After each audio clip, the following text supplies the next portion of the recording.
धोबी और कुम्हार। आगरा शहर में एक धोबी और एक कुम्हार पास पास रहते थे। एक दिन कुम्हार ने मिट्टी के बहुत सारे बर्तन बनाए। उसने उन बर्तनों को सुखाने के लिए धूप में रख दिया और आराम करने घर के अंदर चला गया। तभी वहाँ दो गधे आए। वे आपस में झगड़ने लगे। इस कारण कुम्हार के सारे बर्तन टूट गए। वो लाठी लेकर बाहर आया। उसने अपनी लाठी को घुमाया और एक गधे पर जोर से मारा। गधा ढेंचू ढेंचू का शोर मचाता हुआ बाहर की ओर भागा। इस पर कुम्हार का पड़ोसी दौड़कर आया और बोला, अरे अरे, यह क्या करते हो? यह मेरा गधा है। कुम्हार ने नाराज होकर कहा, तो क्या हुआ? इसने मेरे सारे बर्तन चूर चूर कर दिए हैं।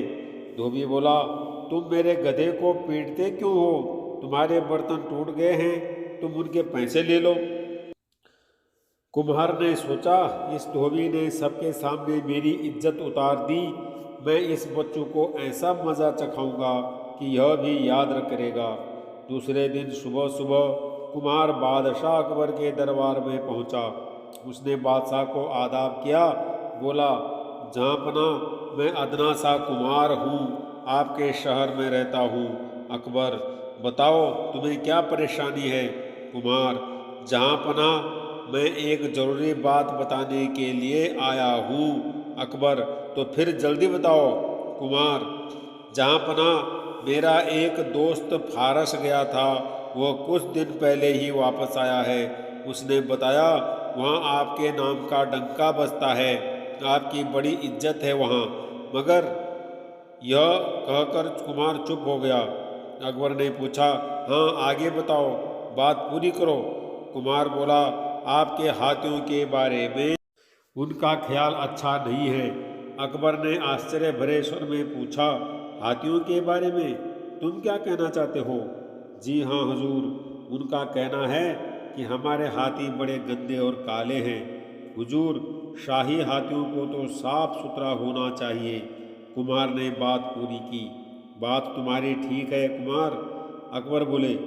और हुजूर, मेरे दोस्त ने बताया कि फारस के शाह के हाथी खाने में सारे हाथी दूध की तरह सफ़ेद हैं। अकबर ने समझ लिया कि यह कोई चालबाज आदमी है। फिर भी उन्होंने पूछा, मगर फारस के शाह अपने हाथियों को इतना साफ सुथरा कैसे रखते हैं?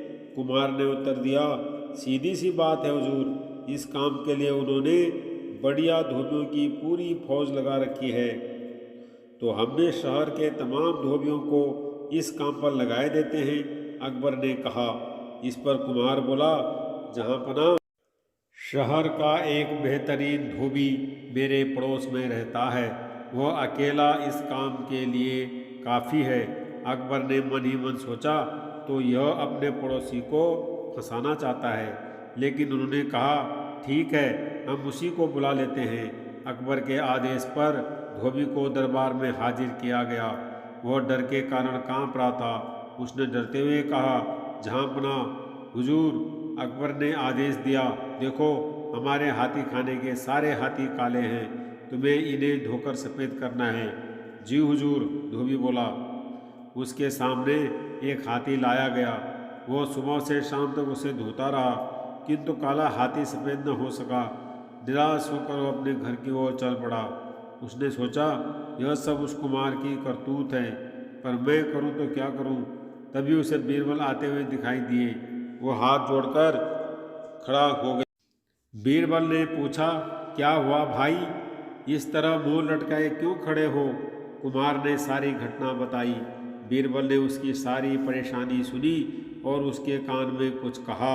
दूसरे दिन धोबी हाथी खाने में पहुंचा। कुछ देर बाद अकबर भी वहां पहुंच गए।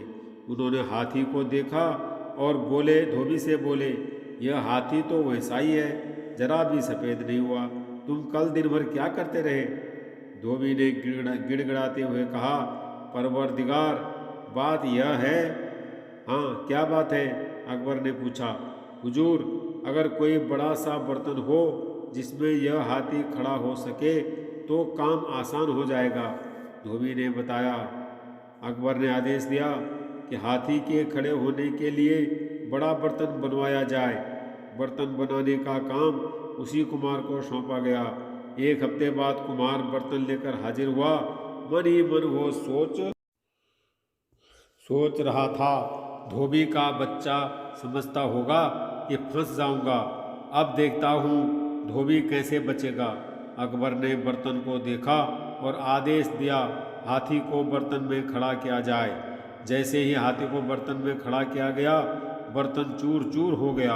अकबर ने नाराज होकर कहा, क्यों रे, यह कैसा बर्तन बनाया है?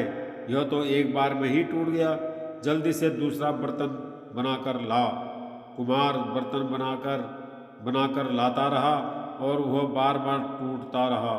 आखिर वह बादशाह के पैरों में गिर पड़ा।